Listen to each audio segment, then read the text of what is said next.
Everyone अस्सलाम वालेकुम, नमस्ते, सत श्री अकाल। कैसे हैं आप लोग? आई होप आप लोग बिल्कुल ठीक होंगे और मैं भी बिल्कुल ठीक हूँ, एकदम बढ़िया। आज की वीडियो आपके लिए लेकर आई हूँ जिसमें हम रिएक्शन देने वाले हैं। वीडियो का टाइटल है France tells citizens to leave Pakistan after anti France protest. अच्छा, ये वीडियो पर हम रिएक्शन देंगे और देखते हैं कि ये वीडियो कैसी होती है और उसके बारे में हम जानने की कोशिश करेंगे। और काफ़ी टाइम के बाद वर्ल्ड अफेयर्स की वीडियो आई है और यस, चलते वीडियो की तरफ और रिएक्शन देते हैं। So let's start. 1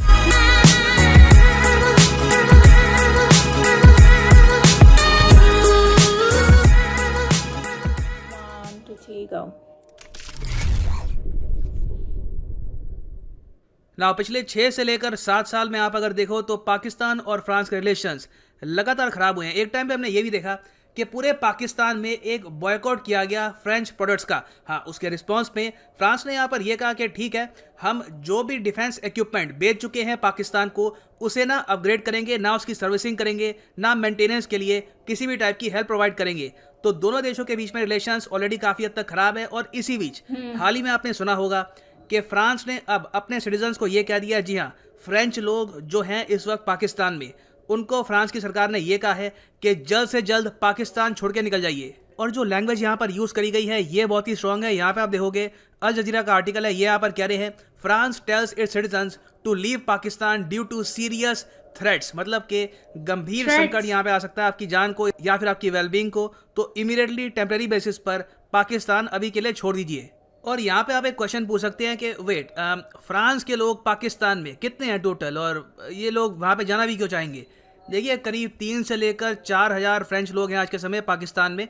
और रीज़न इसका टू बी ऑनेस्ट बहुत सारे रीज़न है। यहाँ पर कई फ्रेंच नेशनल्स हैं जो पाकिस्तान जाते हैं फॉर बिजनेस। उसके अलावा पाकिस्तान में एक इंस्टीट्यूट है, Pakistan institute of fashion and design. इस इंस्टीट्यूट को इनकी सरकार ने काफ़ी प्रमोट भी किया है। और फ्रांस में कई यूनिवर्सिटीज़ हैं, कई इनके इंस्टीट्यूट्स हैं, इनकी ऑफिशियल कोलैबोरेशन है यहाँ पर PIFD के साथ। तो काफ़ी बार लेक्चर्स के लिए, सेमिनार्स के लिए ये पाकिस्तान आते रहते हैं। नाउ अगला क्वेश्चन आपके माइंड में यहाँ पर ये होगा कि ये अगर 3-4 हज़ार लोग पाकिस्तान छोड़ दें तो पाकिस्तान को इससे क्या फ़र्क पड़ेगा? और दूसरी बात यहाँ पर यह भी है कि अगर पाकिस्तान में इतना ज़्यादा वायलेंस हो रहा है, लोग सड़कों पे आ रहे हैं और इनकी काफ़ी एक एक्टिव पॉलिटिकल पार्टी ये चाहती है कि फ्रांस के जो एम्बेसडर हैं इनको वापस भेज दिया जाए, तो पाकिस्तान की सरकार अभी के लिए इनकी बात क्यों नहीं मान रही? पाकिस्तान की सरकार फ्रेंच एम्बेसडर टू पाकिस्तान इनको वापस क्यों नहीं भेज रही? पहले आपको समझना होगा इन डिटेल के हाल ही में हुआ क्या है। 2020 में आपको याद होगा कि फ्रेंच प्रेसिडेंट इमैनुअल मैक्रोन ने कुछ controversial statements the about the religion of Islam. ना जो वो स्टेटमेंट्स थी वो दी गई थी फ्रांस में, मगर वायलेंस हुआ उस स्टेटमेंट को लेकर ऑलमोस्ट सारी मुस्लिम मेजॉरिटी कंट्रीज में, स्पेशली पाकिस्तान में। पाकिस्तान में एक पॉलिटिकल पार्टी है तहरीक लबैक, इसके जो लीडर हैं साद रिजवी। इन्होंने पाकिस्तान की जो केंद्र सरकार है जिसको लीड कर रहे हैं इमरान खान, इस पर प्रेशर ये डाला कि जल्द से जल्द जो फ्रेंच एम्बेसडर है टू पाकिस्तान, जिनका नाम है मार्क बेरेटी, इनको भेजो वापस। ना उस वक्त पाकिस्तान की सरकार ने यह कहा कि ठीक है, हम इस पर निर्णय लेंगे अप्रैल 2021 में। अब जब अप्रैल आ गया तब यहाँ पर पाकिस्तान की सरकार पलट गई, ये कह रहे हैं कि नहीं, हम अभी के लिए पाकिस्तान में जो एम्बेसडर हैं फ्रांस के, इनको वापस नहीं भेजेंगे। हाँ, यहाँ पे क्या करना चाहिए हमको, क्या फ्रांस को संकेत भेजना चाहिए, कैसे प्रोटेस्ट करना चाहिए, इसको लेकर हम डिस्कस करेंगे अपने पार्लियामेंट में। और इसी बात को लेकर पाकिस्तान में हो रहा है प्रोटेस्ट। बेसिकली क्या है कि तहरीक लबैक ये कह रही है कि पाकिस्तान की जो सेंट्रल गवर्नमेंट है लेड बाय इमरान खान, इन्होंने अपना वादा तोड़ा है और इनको जल्द से जल्द जो फ्रेंच एम्बेसडर हैं टू पाकिस्तान, इनको भेजना चाहिए वापस। नाउ इस वायलेंस के रिस्पांस में पाकिस्तान की सरकार ने 2 स्टेप्स लिए। पहले तो साद रिजवी जो तहरीक लबैक के लीडर है, इनको डाल दिया जेल में। उसके अलावा तहरीक लबैक को ऑल टुगेदर कर दिया है बैन। नाउ इस स्टेप को लेकर भी पाकिस्तान में कई लोग हैं जो इमरान खान की आलोचना कर रहे हैं कि एक पॉलिटिकल पार्टी को बैन करना ठीक नहीं होता, इससे इनको मिलेगी और ज़रा अटेंशन और हो सकता है कि भविष्य में ये पार्टी रेडिकलाइज भी हो जाए। नाउ यहाँ पे आपके माइंड में एक क्वेश्चन आ सकता है कि पाकिस्तान की गवर्नमेंट ये सब टॉलरेट क्यों कर रही है कि अपने ही कई पॉलिटिशियंस, इनको डालना पड़ रहा है जेल में, पॉलिटिकल पार्टीज को बैन करना पड़ रहा है, लोग मर रहे हैं सड़कों पर, सीधा सीधा फ्रेंच एम्बेसडर को वापस भेज दो। Why tolerate all this? Well देखो, इसका एक प्रॉपर रीज़न है और रीज़न यहाँ पे है इकोनॉमिक्स। क्योंकि रियलिटी यहाँ पर यह है कि पाकिस्तान और फ्रांस का बहुत बड़ा बायलैटरल ट्रेड भी है। चाहे इमरान खान जो भी बोले कि हम फ्रांस के खिलाफ है, फ्रांस खराब है, नहीं, रियलिटी देखो यहाँ पर यह है कि फ्रांस और पाकिस्तान का जो बायलैटरल ट्रेड है ये 2017-18 के आसपास था, around 1.4 billion euro. That is a huge amount. आज के समय आप अगर देखो तो करीब 32 फ्रेंच कंपनीज है जो काम कर रही है पाकिस्तान में। ये प्रोवाइड करती है एम्प्लॉयमेंट टू पाकिस्तानी सिटीजन्स। उसके अलावा करीब 185 फ्रेंच कंपनीज हैं जो आज के समय पार्ट है of the Pakistan France business alliance. जी हाँ, एक पाकिस्तान फ्रांस बिजनेस अलायंस भी है। यहाँ पे आप देख पाओगे ये इसके होम पेज का कटआउट है और यहाँ पे आप देख पाओगे ये सब फ्रेंच कंपनीज हैं जो आज के समय काम कर रही है इन पाकिस्तान। फॉर एग्जाम्पल थेल्स एक डिफेंस की कंपनी है। उसके अलावा यहाँ पे लोरियल है, फिर ग्रीन कट है, बहुत से ग्लोबल ब्रांड्स हैं जो आज के समय पाकिस्तान में काम कर रही है। और जो मोस्ट रीसेंट फिगर आप देखोगे ट्रेड की, तो वहां पे हमको ये पता लगता है कि एक्चुअली जब फ्रांस और पाकिस्तान का ट्रेड होता है तो पाकिस्तान बेनिफिट करता है। बहुत कम देश है दुनिया में जहां पर पाकिस्तान जरा एक्सपोर्ट करता है और उनका जो इम्पोर्ट है वो काफी हद तक कंट्रोल में है। आप अगर सितंबर 2020 तक का डेटा देखो तो पाकिस्तान ने एक्सपोर्ट किया था फ्रांस को अराउंड $442 मिलियन के आसपास। वेराज जो फ्रेंच एक्सपोर्ट्स हैं टू पाकिस्तान ये है रफली $419 मिलियन। हाँ, यहाँ पे आप ये भी पूछेंगे कि इंडिया और फ्रांस का ट्रेड कितना है, तो इंडिया और फ्रांस का ट्रेड काफ़ी ज़्यादा है, अराउंड $9 बिलियन के आसपास। तो इंडिया से तो देखो यहाँ पे हम कंपेयर कर नहीं सकते, इंडिया ऑल टुगेदर एक अलग लीग में है यहाँ पर, मगर पाकिस्तान और फ्रांस का भी काफ़ी बड़ा ट्रेड है आपस में। और उस सब के अलावा आप अगर पूरे यूरोप को देखो तो वहां पे आज के समय सेंट्रल देश है फ्रांस। एक्चुअली दो देश या यूरोपियन यूनियन में जो कंट्रोल करते हैं यहाँ पर पॉलिसीज और किस तरीके से यूरोपियन यूनियन को बिजनेस करना चाहिए, ये दो देश है जर्मनी और फ्रांस। और मैं आपको ये बता दूं कि हाल ही में यूरोपियन यूनियन ने एक्सटेंड करी है पाकिस्तान की GSP प्लस फैसिलिटी 2 साल के लिए। अब ये क्या होता है? GSP आपको याद होगा, जनरलाइज्ड सिस्टम ऑफ प्रेफरेंस। ये डोनाल्ड ट्रम्प ने छीन लिया था इंडिया से जब वो प्रेसिडेंट थे यूएसए के। तो जिस तरीके से यूएसए ने दिया था इंडियन कंपनीज को GSP ट्रीटमेंट, वैसे ही यूरोपियन यूनियन देता है GSP treatment to Pakistani companies. Simple language में ये समझ लो कि जब यूरोपियन यूनियन और पाकिस्तान ट्रेड करते हैं तो पाकिस्तान को एक्सपोर्ट करने में हेल्प मिलती है under the GSP plus status. इस टाइप का स्टेटस चाइना नहीं देता। चाइना कहता है कि सिर्फ लोन दो, लोन की किस्तें लौटाओ।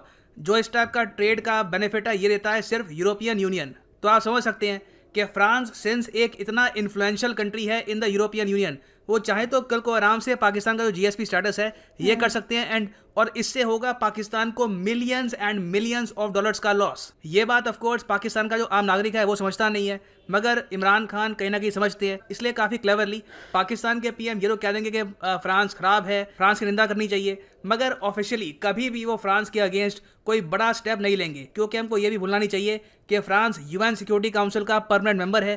फ्रांस के बहुत ही डीप रिलेशंस हैं with US, with Germany, with Canada. France एक G7 देश है, तो ऐसे देश का जो एम्बेसडर है उसको अगर वापस भेज दिया तो इससे जाएगा एक बहुत ही खराब मैसेज पूरी दुनिया को। फिर एक एस्पेक्ट देखो यहाँ पर यह भी है कि पाकिस्तान की जो फॉरेन पॉलिसी है ये इतनी ज़रा कमज़ोर हो चुकी है डोमेस्टिक कंपल्शंस की वजह से कि ऑलरेडी पाकिस्तान के कोई रिलेशन नहीं है with Israel. Even though Turkey trade करता है इजराइल के साथ, पाकिस्तान के कोई रिलेशन नहीं है विद इजराइल। पाकिस्तान अर्मेनिया को एक कंट्री नहीं मानता। पाकिस्तान के इंडिया के साथ इश्यूज है, ट्रेड अभी भी सस्पेंड किया हुआ इंडिया के साथ। फिर अब देखो ये यूरोपियन यूनियन के साथ भी अपने रिलेशंस खराब अगर कर दे तो फिर बचेगा क्या? घूम फिर के चाइना ही बचेगा। तो इसलिए हम देख रहे हैं कि पाकिस्तान में ऑलमोस्ट एक पॉलिटिकल गेम प्ले हो रहा है जहां पे सरकार पूरी कोशिश कर रही है कि फ्रेंच एम्बेसडर को वापस ना भेजा जाए। और फाइनली यहाँ पे मैं ऐड कर दूं कि आप किसी भी एग्जाम के लिए प्रिपेयर कर रहे हो, चाहे UPSC, IIT, गेट, आप परचेज कर सकते हैं अनअकैडमी के क्वालिटी कोर्सेज। लाइव क्लास यहाँ पे आपको मिलेगी, आप क्वेश्चन पुटअप कर पाएंगे। सिंपली जाओ unacademy.com पे रजिस्टर करो और फिर क्लिक करो अपने एग्जाम पे। फॉर एग्जाम्पल UPSC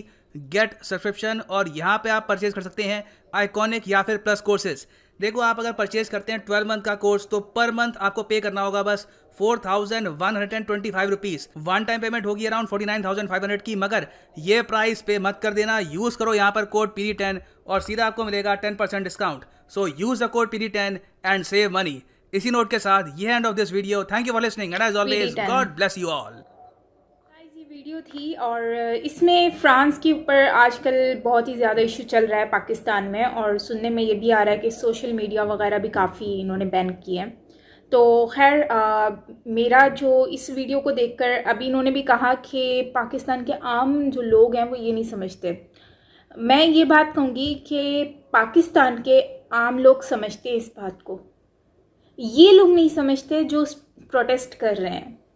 ये सारी आम आवाम जो है ना पाकिस्तान की, वो सारी आम आवाम की ये राय नहीं है जो ये कर रहे हैं प्रोटेस्ट वगैरह। पाकिस्तान की आवाम जानती है कि ये गलत है और हमें अपनी सोच को चेंज करना होगा, और इमरान खान बिल्कुल ठीक कर रहे हैं। देखें फ्रांस को हमें अपनी कंट्री से निकाल कर हमें कोई फ़ायदा नहीं होगा, उनको बाइकआउट करके हमें कोई फ़ायदा नहीं हुआ, हमें दिल का सुकून मिल गया होगा, इससे ज़्यादा और कुछ नहीं हुआ होगा। लेकिन उनको नुकसान नहीं हुआ, उनकी प्रोडक्ट सेल हो रही है, इंडिया में सबसे ज़्यादा सेल होती है और दूसरी कंट्रीज़ में हो रही है, तो उनको इतना फ़र्क नहीं पड़ता अगर पाकिस्तान के लोग ना ख़रीदें तो खैर अगर ये प्रोटेस्ट करके इन लोगों को लगता है कि ये लोग अपनी बातों को मनवा लेंगे, तो मुझे लगता है कि इमरान खान को ऐसा कुछ भी नहीं करना चाहिए। देखें, फ्रांस को निकालकर कंट्री से कुछ नहीं मिलना, हमें मिलेगा तो उनको अपनी कंट्री में, उनको नहीं बल्कि सबको जगह दें अपनी कंट्री में, उनके सफारत खानों को जगह दें, उनको रिस्पेक्ट दें, ठीक है। उन लोगों से आप हासिल करें, आप हर किसी से अपने हालात ख़राब कर रहे हैं, रिश्ते ताल्लुकात ख़राब कर रहे हैं। मस्जिदों में आप लोग नज़र नहीं आते, यही वो लोग हैं जो प्रोटेस्ट कर रहे हैं, इनसे कुछ पूछ लो, इनको कुछ पता नहीं होगा। लेकिन ये लोग प्रोटेस्ट कर रहे हैं, हंगामा राई, पुलिस वालों बेचारों को मारना, उनकी पिटाई करना, ये सारे काम हैं इनके, और कुछ नहीं है। मुझे तो समझ ही नहीं आता ये लोग इस तरह से कर क्यों रहे हैं यार। और बाकी मुझे तो हंसी आती है इन लोगों की हरकतों के ऊपर। अभी रिसेंटली एक लड़की की वीडियो मैंने देखी कि उसने कहा कि मुझे अस्करी जाना है। उसने कहा, जो प्रोटेस्टर थे उन्होंने कहा कि नहीं आप यहाँ से नहीं जा सकती, आप वहाँ से जाएं। तो उसने कहा देखो ये रोड से मेरा घर आता है, मैंने यहीं से जाना है। और कहते तो आप पेट्रोल कहीं और से चले जाओ। तो कहती है मेरा पेट्रोल के पैसे आप दे दो जो मुझे इतना घूम कर जाना है। तो कहता है पेट्रोल तो मैं आपको नहीं, हम नहीं, आपको इमरान खान देगा। कहती है इमरान खान क्यों देगा, आप देना, आप लोगों ने रास्ता रोका हुआ है। तो फिर उसमें इन लोगों की बहुत बहस हुई, इस लड़की ने काफ़ी उनको सुनाई। तो मैं उस लड़की को बिल्कुल एग्री करती हूँ और मैं उनकी रिस्पेक्ट करती हूँ कि यार इस हरकत के खिलाफ बात होनी चाहिए, पब्लिक को आवाज़ उठानी चाहिए कि इस तरह की अगर तहरीक और ये तहरीकें चला कर इस्लाम के नाम पर अगर आप कंट्री को इस तरह से बदनाम कर रहे हैं। देखिए पूरी दुनिया की नज़रें हमारी कंट्री के ऊपर है। अभी तो सब कुछ सही होना शुरू हुआ था, हालात बिल्कुल ठीक हो गए, फिर ये अब अपने ही लोग हैं, ये मौलवी ही हैं सारे जो फसाद कर रहे हैं। ऐसा नहीं है कि सारे एक जैसे हैं, बहुत सारे मुफ्ती हैं जो कि बहुत पुरअमन और अच्छी तालीम देते हैं, लेकिन कुछ ऐसे लोग होते हैं जो लोग हंगामा आराई करते हैं। इनको चाहिए कि अमन की और तरीके से बात करने की, सब्र से बात करने की, बात रखने का एक तरीका बताया जाए, बजाय इसके कि ये लोग फसाद करें, लड़ाई करें, तमाशा बनाएं, लोगों को अपना तमाशा दिखाएं। वैसे ही हम लोग तमाशा बन चुके हैं दूसरी कंट्रीज़ के सामने। पासपोर्ट का रैंक डाउन हो गया है, हम वर्स्ट नंबर 4 पर आते हैं दुनिया के पासपोर्ट में, 21 के लिस्ट में। तो ये हमारे लिए कोई खुशी की बात नहीं है। और just because of these people we are in worst 4, जो कि चौथी लाइन में है। एनीवेज मुझे तो इस चीज़ पे बहुत ज़्यादा अफसोस होता है ये सारी चीज़ें देख कर कि यार हमारी कंट्री अच्छाई की तरफ, बल्कि देखिए ना जितनी भी मुस्लिम अदर कंट्रीज़ हैं वो सब डेवलपमेंट कर रही हैं। क्यों कर रही हैं? वो सिर्फ ये सारी चीज़ों को नहीं देखती, वो अपनी डेवलपमेंट के लिए वो दुश्मन से भी हाथ मिलाती हैं, वो काफिर से भी हाथ मिला रहे हैं। वो लोग अपने मुफाद के लिए, अपने फ़ायदे के लिए, अपने बिजनेस के लिए, अपनी कंट्री को डेवलप करने के लिए वो लोग काफिरों से भी हाथ मिलाते हैं। और मेरी नज़र में ये बिल्कुल ठीक है। अगर आपकी कंट्री को फ़ायदा होता है, आपकी कंट्री के लोगों को फ़ायदा होता है, तो आपको बिजनेस में कोई मज़हब नहीं होता। मुझे तो लगता है कि बिज़नेस में कोई मज़हब नहीं है, आप बिज़नेस करें। बिज़नेस में ये नहीं देखा जाता कि वो कौन है वो कौन है, बिज़नेस में ये होता है कि प्रॉफिट कितना मिलेगा। और बाकी इस्लाम ठीक है, इस्लाम को अपने हद तक रखें। इस्लाम एक बहुत ही पीसफुल है और जिसमें लोग, दूसरी कंट्रीज़ ने ये साबित भी किया है। लेकिन इन पाकिस्तान हम लोग कुछ अनोखे बनकर दिखाने की कोशिश कर रहे हैं। एक्चुअली मुझे समझ नहीं आ रहा कि ये फ्रांस को निकाल कर पुलिस वालों पे लाठी चार्ज करके ऐसा क्या फ़ायदा हो जाएगा, क्या इन लोगों को मिल जाएगा, मुझे ये बात समझ नहीं आती है। सो गाइस, ये थी हमारी आज की वीडियो और मैं इमरान खान को बिल्कुल सपोर्ट करती हूँ इस चीज़ पे कि अगर वो जो है इनको फ्रांस को मतलब वापस रखते हैं तो मैं बहुत ही खुश होंगी। ये फैसले से, एटलीस्ट इस फैसले से मुझे खुशी होगी। क्योंकि खुशी इसलिए होगी कि देखें, जो हो गया सो हो गया। अब हर हाल में आप उसको उनको निकाल कर कुछ नहीं मिलना, वो वर्ड्स वापसी नहीं आ जाने, वो चीज़ें वापसी नहीं हो जानी। लेकिन अगर आप सही अखलाक रखेंगे, आपकी जो कंट्री है वो ग्रे लिस्ट से निकल जाएगी। ये हो सकता है, चांसेस हो सकते हैं। आपकी पासपोर्ट की रैंक बढ़ सकती है, आपकी जीडीपी हाईएस्ट हो सकती है। लेकिन उसके लिए आपको ये सारी चीज़ें छोड़कर इस साइड पे आना होगा, बिजनेस की साइड पे। तो ये सब कुछ हो सकता है। अदरवाइज सिर्फ आप एक ही, कहते हैं एक चीज़ के ऊपर जितना चिपकेंगे ना, तो आप उसी पे चिपके रहेंगे। दूसरे के ऊपर जो मतलब कि आपके पास आई होगी ना, वो भी चली जाएगी आपको देख करके, ये तो इंटरेस्टेड ही नहीं है। समझ रहे हैं? सो यही सारी चीज़ें होती है। सो गाइस, ये थी हमारी आज की वीडियो। आई होप कि आपको अच्छी लगी होगी। खैर, इस तरह की पॉलिटिक्स वीडियोस जो होती हैं वो तो अच्छी हो ही नहीं सकती, बट ये कि इन्फॉर्मेटिव होती हैं, काफ़ी दुनिया के बारे में हमें जानने को मिलता है। तो यस, लाइक कर दीजिएगा प्लीज़, एंड कमेंट करके अपना ओपिनियन ज़रूर शेयर कीजिएगा। And please once again respect से। और बस मैं यही कहूँगी, क्योंकि बहुत सारे हेटफुल कमेंट्स आ रहे होते हैं, और हेटफुल कमेंट्स लाइक यार मुझे कुछ बोले ना, दैट्स फाइन, लेकिन सम टाइम आप लोग, कुछ लोग, नॉट एवरीवन, कुछ लोग मतलब ऐसे कमेंट करते हैं ना यार, दिल दुखता है, इतना दुखता है कि मैं बता नहीं सकती।